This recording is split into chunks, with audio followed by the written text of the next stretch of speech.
Bayangkan kita kembali ke Alexandria, sekitar abad ketiga Masehi. Sebuah kota yang menjadi mercusuar ilmu pengetahuan dunia. Di tengah hiruk-pikuk pasar, perpustakaan megah, dan akademi yang dipenuhi para pemikir, hiduplah seorang pria yang namanya nyaris terlupakan oleh sejarah, tetapi idenya mengubah dunia matematika selamanya. Dialah Diophantus, sang bapak aljabar. Tidak banyak yang kita ketahui tentang hidupnya. Ia seperti bayangan yang hanya meninggalkan jejak lewat tulisannya. Namun dari sedikit yang tersisa, kita bisa merasakan kejeniusannya.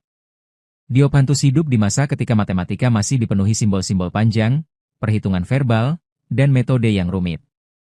Belum ada tanda X, Y, atau seperti yang kita kenal hari ini. Tapi di tengah keterbatasan itu, ia justru menciptakan sesuatu yang revolusioner. Karya terbesarnya adalah sebuah buku yang disebut Arithmetica. Bukan buku tebal penuh ceramah, melainkan kumpulan persoalan nyata yang menantang. Diophantus bukan hanya menghitung, ia bercerita lewat angka. Bayangkan, ia bertanya bagaimana menemukan dua angka yang hasil penjumlahan dan pikirannya memenuhi syarat tertentu. Ia mencari bilangan yang misterius, bilangan yang tersembunyi.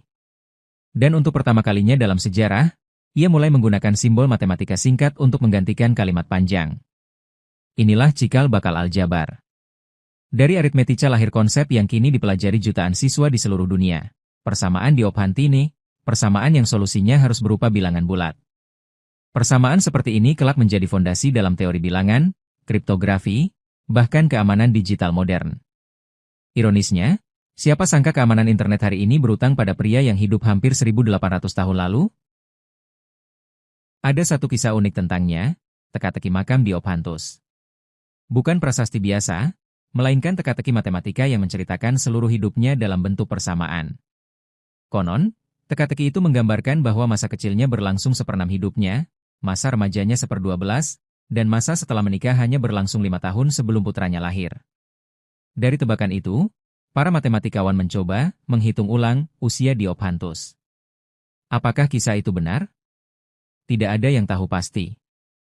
Tapi misteri itu membuatnya makin legendaris. Kita mungkin tak tahu bagaimana wajahnya. Kita tidak tahu bagaimana suaranya.